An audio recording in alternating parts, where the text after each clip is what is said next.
என்னதான் காரு பங்களாவோட சிட்டில சொகுசா வாழ்ந்தாலுமே கூட, இயற்கை காற்றுல, பறவைகளோட கீச் கீச் சத்தத்துல, பச்சை பசேல்னு இருக்க வயல்வெளி நடுவுல ஒரு வீடு கட்டி, அதுல வாழணும்னு நம்மள்ல நெறைய பேருக்கு ஆசையா இருக்கும். ஏன் அப்படி வாழ்ற வாழ்க்கைய நம்ம சொர்க்கம்னு தானே சொல்வோம். ஸோ அந்த மாதிரி இடத்துக்கு தான் ஃப்ரெண்ட்ஸ் நம்ம இன்னைக்கு போயிட்டுருக்கோம். எங்க சொந்த ஊர் பார்த்தீங்கன்னா, விருதாச்சலம் பக்கத்துல ஒரு சின்ன கிராமம். நாங்க பார்த்தீங்கன்னா, எங்களோட வீட்ட எங்களோட வயலுக்கு நடுவுல தான் கட்டியிருக்கோம். இப்ப பார்த்தீங்கன்னா, நாங்க அங்க தான் போயிட்டுருக்கோம். குட்டி பையன் பொறந்து இன்னையோட 23 நாள் ஆகுது. ஸோ, இப்ப தம்பி பார்த்தீங்கன்னா, ஃபர்ஸ்ட்டு இப்ப தான் அவரோட சொந்த ஊருக்கு போயிட்டுருக்காரு. நாங்க பார்த்தீங்கன்னா, ஆந்திராலருந்து மதியமே கிளம்பிட்டோம். நடுவுல பார்த்தீங்கன்னா, சென்னையில இருக்க எங்களோட நாத்தனார் வீட்டுக்கு போயிட்டு, அங்கருந்து நைட்டு கிளம்பி விடிய விடிய ஊருக்கு வந்துட்டோம். இந்த வீடியோவை பார்க்குற யாராச்சும் விருதாச்சலம் பக்கத்தில் இருந்தீங்க அப்படின்னா ஹாய்னு ஒரு கமெண்ட் பண்ணுங்கள் ஃப்ரெண்ட்ஸ். நாங்கள் பார்த்தீங்கன்னா ஊர்லேருந்து வந்த டயரில் நல்லா தூங்கிட்டு இருந்தோம். எங்கள் அத்தை மாமா மட்டும் எழுந்து காலையில் 3 மணிக்கே பால் கறக்க போயிட்டாங்க. நான் எழுந்திருக்கும் போது பார்த்தீங்கன்னா என்னோடய அத்தை அடுப்பை முழுகிட்டு இருந்தாங்க. கிராமத்துலலாம் பார்த்தீங்கன்னா வாரத்தில் ஒரு நாள் அடுப்பை இந்த மாதிரி தான் சாணத்தை வச்சு முழுகுவாங்க. நான் சின்ன வயசாக இருக்கும்போது பார்த்தீங்கன்னா எங்கள் வீடு கூரை வீடு தான். எங்கள் அம்மா வெள்ளிக்கிழமை ஆனால் சாணத்தை வச்சு வீடு ஃபுல்லாக முழுகிடுவாங்க. இந்த மாதிரி சாணத்தை வச்சு அடுப்பை பூசும்போது அடுப்பில் ஏதாவது விரிசல் இருந்தது அப்படின்னா அது எல்லாம் அடைஞ்சி அடுப்பு பார்த்திங்கன்னா நிறைய நாளுக்கு உடையாமல் நல்லா ஸ்ட்ராங்காக இருக்கும். இதுக்கெல்லாம் இந்த மாதிரி சாணத்தை வச்சு முழுகின அனுபவம் இருக்குது அப்படின்றத என் கூட கமெண்ட்டில் ஷேர் பண்ணிக்கோங்க ஃப்ரெண்ட்ஸ். என் அத்தை பார்த்தீங்கன்னா அடுப்பை நல்லா சாணத்தை வச்சு முழுகிட்டு அடுத்ததாக கோதுமையை புடைக்க ஆரம்பிச்சிட்டாங்க. நான் பார்த்தீங்கன்னா கோதுமையில் இருக்க நெல்லெல்லாம் பொறுக்கிட்டு இருந்தேன். என்னோட அத்தை கோதுமையில் இருக்க கல் மண் தூசி எல்லாத்தையும் புடைச்சி எடுத்துகிட்டு இருந்தாங்க. நாங்கள் பார்த்தீங்கன்னா கோதுமையை வாங்கி அதை அரைச்சி தான் சப்பாத்தி பூரிக்கு யூஸ் பண்ணுவோம். சப்பாத்தி பூரி நல்லா சாஃப்டாக வரணுன்றதுக்காக கோதுமை கூட கொஞ்சமாக கொண்டக்கடலையை சேர்த்து அரைச்சி எடுத்துப்போம். நீங்கள் பார்த்தீங்கன்னா கோதுமையை தனியாக அரைப்பீங்களா இல்லை வேறு ஏதாவது எங்களை மாதிரி பொருள் சேர்த்து அரைப்பீங்களா அப்படின்றத கமெண்ட்ல என் கூட ஷேர் பண்ணுங்கள். நெக்ஸ்ட்டு நான் பார்த்தீங்கன்னா கொல்லையை சுற்றி பார்க்க கிளம்பிட்டேன். நான் எப்போ ஊருக்கு வந்தாலுமே சரி காலையில் முந்திரி கொல்லைக்கு போயிடுவேன். எங்கள் முந்திரி கொல்லைக்கு பார்த்தீங்கன்னா நிறைய மயில் வரும். காலையில் போனால் தான் மயில் டான்ஸ் ஆடுறத பார்க்க முடியும்.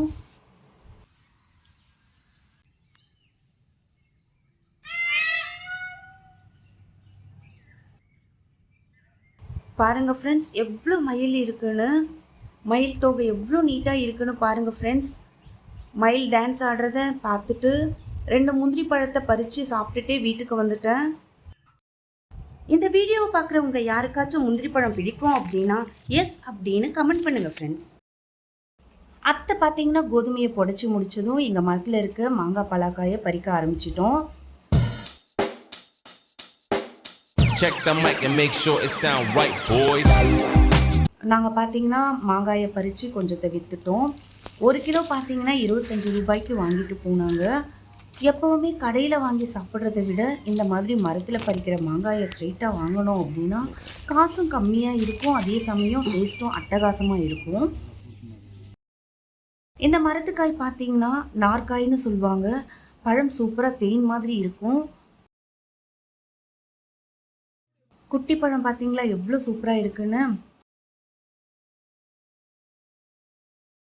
அதுவே இந்த மரத்துக்காய் பார்த்தீங்கன்னா பழத்தை விட காய் தான் சூப்பராக இருக்கும்.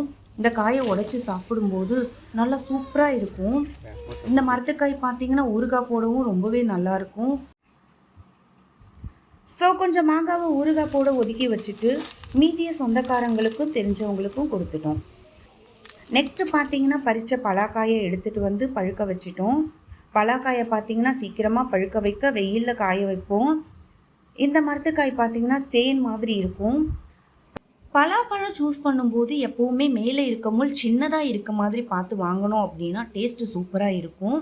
பாருங்கள், இது எங்கள் அம்மா வீட்டில் பறித்த பழம். முள் கொஞ்சம் பெருசாக இருக்குது பார்த்தீங்களா. அதுவே இந்த பழத்தில் முள் சின்னதாக இருக்குது இல்லைங்களா. ஸோ இந்த பழம் பார்த்தீங்கன்னா சாப்பிட தேன் மாதிரி இருக்கும். ஸோ நீங்கள் எப்போ பலாப்பழம் வாங்கினீங்க அப்படின்னாலும் முள் சின்னதாக இருக்க மாதிரி பார்த்து வாங்குங்க. அப்போ தான் டேஸ்ட்டு சூப்பராக இருக்கும். இதில் என்ன கொடுமைனா என்னால் மாங்காய் பலாக்காயை பார்க்க தான் முடியும், சாப்பிட முடியாதுங்க. மாங்காய் பலாக்காய் சாப்பிட்டா குழந்தைக்கு மாந்தம் வரும்னு சொல்லுவாங்க இல்லைங்களா. ஸோ நான் எல்லாரும் மாம்பழமும் பலாப்பழமும் சாப்பிட்றது மட்டும்தான் வேடிக்கை பார்த்தேன். ஒரு அம்மாவா குழந்தைக்காக இதை கூட சாக்ரிஃபைஸ் பண்ணலன்னா எப்படி? ஸோ பார்த்தீங்கன்னா மாங்காய் பலாக்காய் எல்லாமே பறித்து முடிச்சாச்சு. மாங்காய் பலாக்காய் பறித்த அங்கிளுக்கு காசு மட்டும் கொடுத்தா போதுமா? அவரை ஹாப்பியாக அனுப்ப தேவையில்லையா? ஸோ அவருக்கும் பார்த்தீங்கன்னா கொஞ்சம் மாங்காய் பலாக்காய் கொடுத்து அனுப்பி வச்சோம். உங்களில் யாருக்கெல்லாம் மாம்பழம் பலாப்பழம் பிடிக்கும் அப்படின்றத என் கூட கமெண்ட்டில் ஷேர் பண்ணுங்கள் ஃப்ரெண்ட்ஸ். இந்த வீடியோவில் பார்த்தீங்கன்னா நான் ஊருக்கு போன அன்னைக்கு என்னெல்லாம் பண்ணன்றதை மட்டும்தான் காமிச்சிருக்கேன். ஸோ நான் நெக்ஸ்ட் டே என்னெல்லாம் பண்ணன்றதை நெக்ஸ்ட் வீடியோவில் உங்களுக்கு காமிக்கிறேன். ஸோ இந்த வீடியோ பிடிச்சிருந்தது அப்படின்னா லைக் பண்ணுங்கள், உங்கள் ஃப்ரெண்ட்ஸ் அண்ட் ஃபேமிலிக்கு ஷேர் பண்ணுங்கள். மறக்காமல் நம்ம குக்கிங் நியூஸ் தமிழ் சேனலை சப்ஸ்கிரைப் பண்ணிக்கோங்க. உங்களை நெக்ஸ்ட் வீடியோவில் சந்திக்கிறேன். தேங்க்ஸ் ஃபார் வாட்சிங். பபாய்.